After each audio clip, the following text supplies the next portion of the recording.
Hi guys! Good morning! It's Wednesday, July 13. Kakatapos ko lang maglaba, maglinis ng bahay, pakain kay Asa, magpaligo, katapos ko lang maligo. Tapos, ayun, gusto nyo itong gawat ko. 1, 2. Yan dito sa ilong magaling.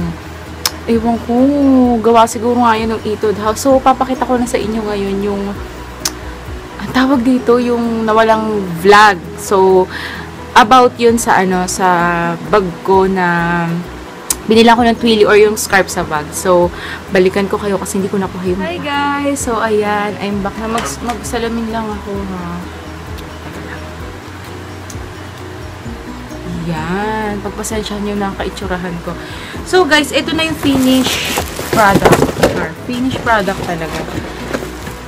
Yung Twillies kasi, scarf yun sa bag. So, nilagay ko siya sa long champ ko. So, ganito siya. Pag natapos na siya, ganyan na siya. Bigyan niya siyang ganyan. Tapos, o, diba? Ang cute. Para mapoprotektahan natin yung bags natin. Kaya ako bumili din nito. Pero 2 pair pa lang. Tapos, ito naman yung sa Charles & Kit ko. May pagka-pink. So, ito wala pa. Tinanggal ko siya. So, ganito itsura niya, guys. Turo ko sa inyo kung paano maglagay nito. Although, alam ko naman marami na sa internet. Share ko lang sa inyo kung paano ko ginawa. So, baba ko lang. So, may ganyan siyang ganap. Ganyan siyang ganap.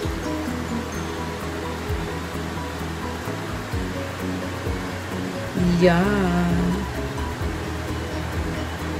Ang hirap nga lang itansya nito. Yan. Tapos, i-roll mo na siya. So, kita niyo ba? Yan. Kasi nakikita ko to sa nakita ko to kay Marian Rivera, Heart Evangelista. Pero syempre, yung mga bag nila, yung mga Hermes, ganyan. So, ito hindi naman to Hermes. Pero syempre, diba? Para tumagal ang gamit, dapat inaalagaan. Yan, ganyan siya. Ito yung pagpapilya. Yan, tapos.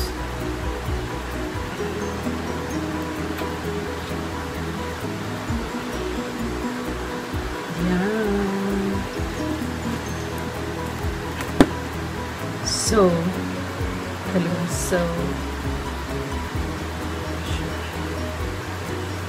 ay, baliktad.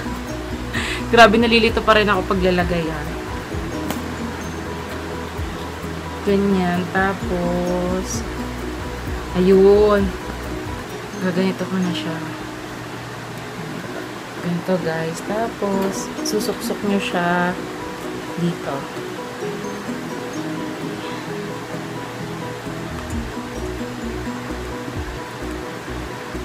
Pero bitin. Hindi mo siyang ganap. Hindi ko alam bakit siya nabitin. So, yan na siya, guys. Bitin nga lang yung isa. So, ayan na siya. Pakita sa inyo pareho. O, diba? Ang cute. So, picture muna. Ay, paano? Sige, mamaya na lang. Picture. Yan. Tapos, guys, ang kasama pa doon sa clip na nawala is kung paano ako mag-scrub mag-exfoliate ng aking lips. So, balikan ko kayo. Kunin ko lang yung mga gaganito. Turo ko sa inyo. Guys, I'm back! So, ayan. O, diba? So, ang gagamitin natin na pa-exfoliate na lips is itong For Me. Kasi ito lang, doon lang ako nakakita ng lip scrub, tsaka itong chopstick skin protectant. Spearmint ang flavor niya. May pagka-mint to. Kaya ito yung favorite ko sa lahat ng lip balm ko. So, closer look. Ito yung lips ko. Ayan na. Nagda-dry siya. Pagpasensya nyo na yung mga breakouts ko sa aking mukha. Para to may pagka-sugar, guys. Yeah. Kita nyo yung scrub ko siya. Ganyan siya, oh.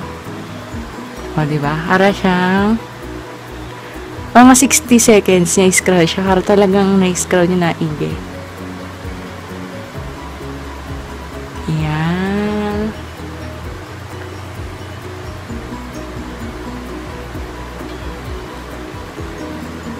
Tapos, taas naman. Yan.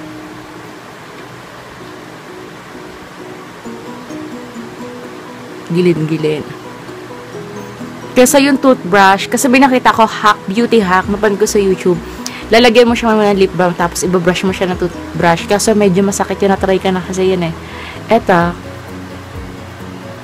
hindi naman, sakto lang. Pero na-exfoliate niya yung lips niya. So, ito ko to guys, binili sa For Me na apparel na boutique, mga damit.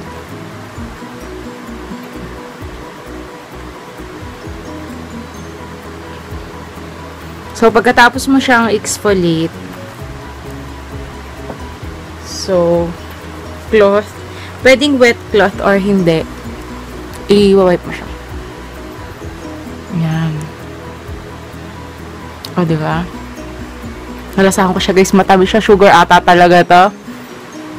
So, ayan. Once tapos na kayong mag-scrub ng lips, lagyan nyo na siya ng lip balm. Any lip balm will do. EOS, Nivea, Carmex. Ito, chapsticks. Kasi, ano to eh, may pagka-mint, kaya gusto ko siya. Ayan.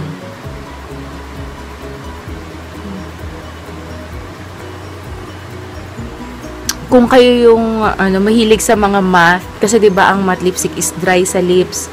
Tulad ko, mahilig ako sa mga matte lipsticks, kaya madalas nagdadry lips ko. Kailangan mo talaga exfoliate yung lips mo.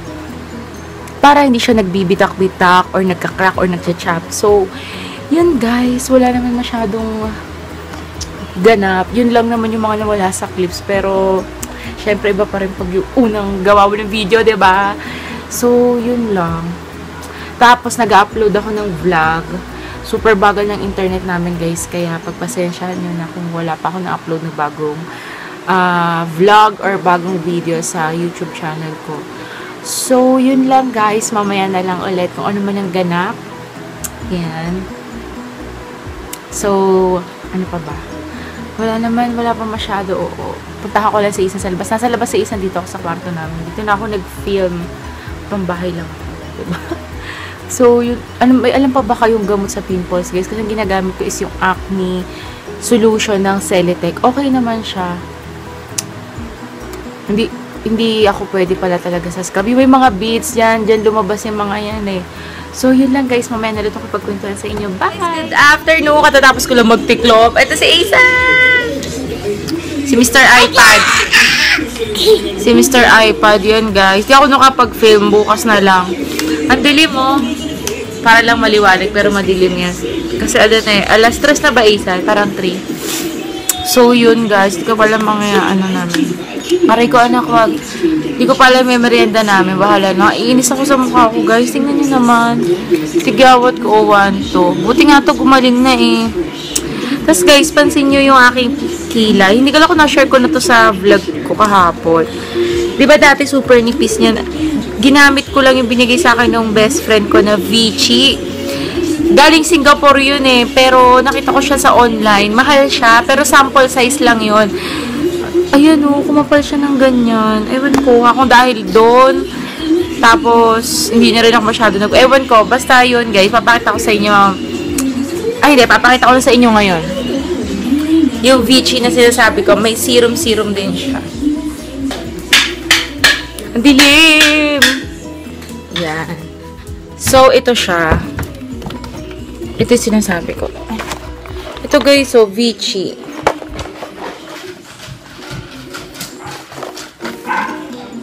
Guys, pinatay ko sa andinan. So, ayan to, ito. Yan yung Vichy na ginagamit ko. Parang, ito ginagamit ko, lashes. Hindi kita yung face mo. Si Mr. Stick, o yan, papapakita ko sa inyo. Ganito siya. Tapos, meron siyang, ganito lang siya kalaki guys. 3 ml. So, feeling ko sample size to. Tapos, ito yung ginagamit, nilalagay ko siya sa kilay ko every night. Tapos, namalayan ko na lang, kapala ng kilay ko, yan, ganito lang siya kalaki. Vichy Lift Active Serum 10 Yolks and Seals Eyes and Lashes. Ewan ko kung dahil dito, guys, kaya kumapal yung kilay ko. So, yun lang. Wala namang masyadong ganap. Ayun si Isa na. Baby, pera mo ako. Super likot na isa natulog yan, kaya very good yan. Pahirapan bago matulog ko, nag-iPad.